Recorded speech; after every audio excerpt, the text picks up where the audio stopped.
గజ్వేల్ పట్టణంలో మెదక్ ఎంపీ రఘునందన్ రావు విలేకరుల సమావేశాన్ని నిర్వహించారు. ఈ సందర్భంగా ఆయన కవితపై మండిపడ్డారు. కవిత, మీ నాన్నకు చిత్తశుద్ధి ఉంటే ముందు బీఆర్ఎస్ పార్టీ అధినేతగా బీసీని నియమించండి అని సవాల్ విసిరారు. సిద్దిపేట జిల్లా గజ్వేల్ పట్టణంలో మీడియా సమావేశం ఏర్పాటు చేశారు మెదక్ ఎంపీ రఘునందన్ రావు. ఈ సందర్భంగా రఘునందన్ రావు మాట్లాడుతూ, కవితకు చిత్తశుద్ధి ఉంటే మీ నాయన కేసీఆర్ తో మాట్లాడి పార్టీ ప్రెసిడెంట్ మీ నాయన అగ్రకులం కాబట్టి పార్టీ ప్రెసిడెంట్ బీసీకి ఇవ్వండి. శాసనసభలో పార్టీ ప్రతిపక్ష నాయకుడిని ఒక బీసీకి ఇవ్వండి. శాసన మండలిలో కూడా ఒక బీసీకి ఇవ్వండి. ఇచ్చిన 4 మంత్రి పదవులు బీసీలకు కట్టబెట్టండి. పెద్ద సామాజిక వర్గానికి చెందిన ఈటల రాజేందర్ ను మధ్యలోనే మంత్రి పదవి నుండి తీసేసిన పార్టీ బీఆర్ఎస్ పార్టీ. బీసీలకు అన్యాయం జరిగిందని కవితమ్మ మాట్లాడితే దయ్యాలు వేదాలు వల్లించినట్లు ఉంది అన్నారు. మీ కుటుంబానికి పదవులు కావాలి, మరి బీసీలకు పదవులు ఎప్పుడు ఇస్తారు కవితమ్మ అని అడిగారు. ఫామ్ హౌస్ చర్చలో కేసీఆర్ తో మాట్లాడుతూ, కవితమ్మ, ఢిల్లీ ముఖ్యమంత్రి అవకాశం వస్తే ఒక్క మహిళకు ఇచ్చాం. మొదటి 5 సంవత్సరాల బీఆర్ఎస్ పాలనలో ఒక్క మహిళకు ఇవ్వలేని ఒకే ఒక క్యాబినెట్ ఈ దేశంలో ఏదైనా ఉంది అంటే అది కేసీఆర్ క్యాబినెట్ అన్నారు. బీజేపీని విమర్శించే ముందు మీ వీపు మీకు కనబడటం లేదా? మీ తప్పులు మీరు సరిదిద్దుకోండి. మా వైపు ఏలెత్తి చూపే బదులు మిమ్మల్ని మీరు సంస్కరించుకోండి అని సూచించారు. టీచర్స్ ఎమ్మెల్సీ ఎన్నికలలో చాలా మంది టీఆర్ఎస్ ఎమ్మెల్యేలు ఉన్నప్పటికీ కూడా పోటీ చేయడానికి ధైర్యం చేయక టీఆర్ఎస్కు ప్రజలు బీఆర్ఎస్ ఇచ్చిందని ఫామ్ హౌస్కి పరిమితమైన వాళ్ళు ఇవ్వలేదా మళ్ళీ మీటింగ్ పెడుతుర్రట. మీటింగ్ పెట్టి ఎవరిని ఎమ్మెల్సీ చేయాలని చూస్తారట. వాళ్ళ బిడ్డ మాట్లాడుతుంది, బీసీలకు బీజేపీ అన్యాయం చేసిందని. తల్లి, మేము 2 ఎమ్మెల్సీలు ఇస్తే 2 ఎమ్మెల్సీలు గెలిస్తే ఒకటి బీసీ గెలిచినాం, ఒకటి ఓసీ గెలిచినాం. దాదాపు జనాభాలో సగం ఉన్నటువంటి బీసీలని సముచితంగా గౌరవించేటువంటి పార్టీ భారతీయ జనతా పార్టీ. అమ్మ కవితమ్మ, నీకు చిత్తశుద్ధి ఉంటే మీ నాయనతో మాట్లాడి పార్టీ ప్రెసిడెంట్ మీ నాయన అగ్రకులం కాబట్టి వర్కింగ్ ప్రెసిడెంట్ను ఒక బీసీకి ఇయ్యండి.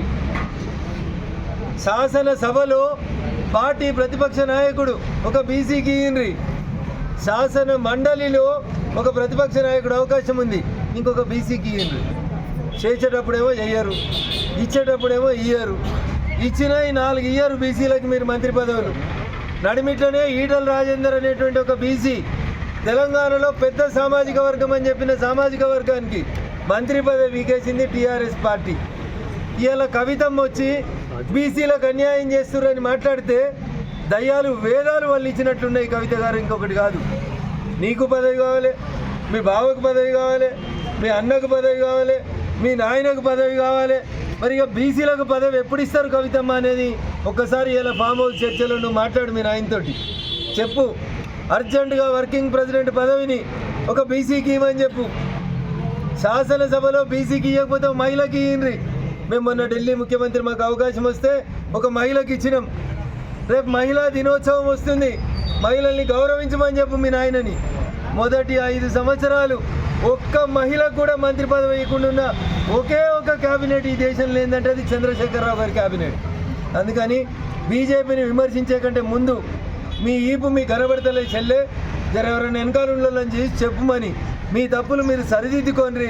మా వైపు వేలెత్తి చూపే బదులు మిమ్మల్ని మీరు సంస్కరించుకోండి అని చెప్పి ఈ సందర్భంగా సోదరి కవితకి టీఆర్ఎస్ పెద్దలకి తెలియజేస్తారు. థ్యాంక్ యూ అనండి. భారత ప్రభుత్వం నరేంద్ర మోడీ గారి నాయకత్వంలో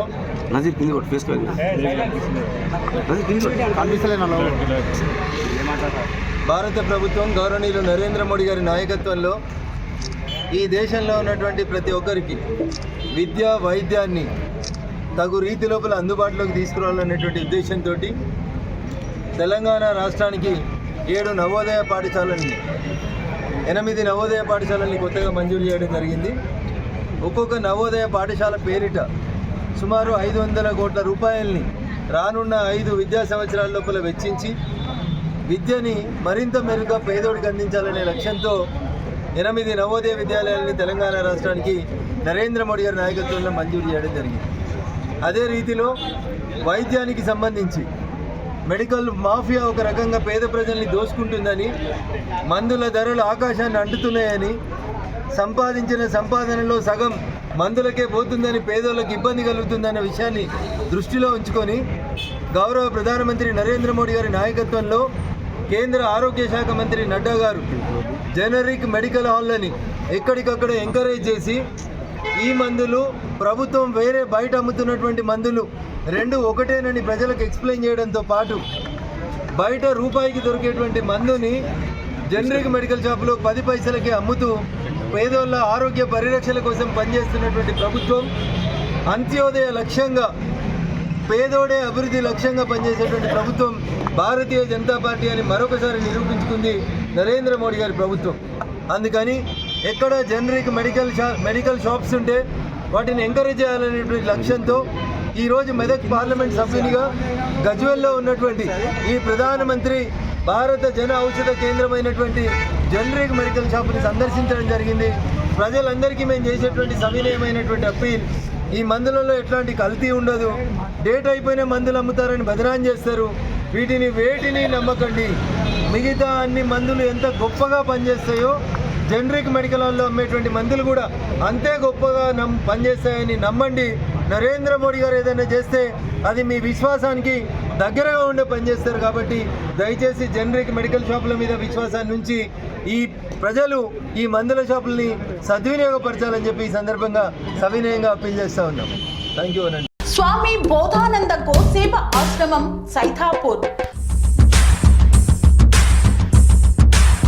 జ్యోతిష్యం, వాస్తుశాస్త్రం మన పూర్వీకులు మనకిచ్చిన వరం.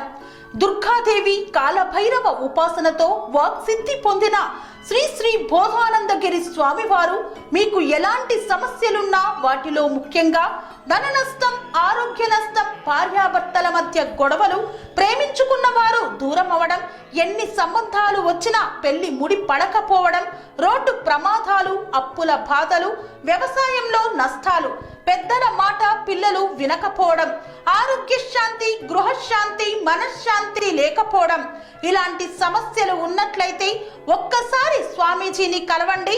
మీ సమస్యలకు తగిన పరిష్కారాన్ని పొందండి.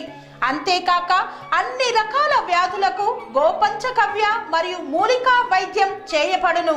నమ్మకంతో రండి, ఆయురారోగ్యాలతో వర్ధిల్లండి. మా అడ్రస్ స్వామి బోధానంద గోసేవ ఆశ్రమం సైథాపూర్, వీరభద్రస్వామి గుడి దగ్గర, యాదగిరిగుట్ట. సంప్రదించవలసిన నెంబర్ 9849213754 మరియు 9618034138.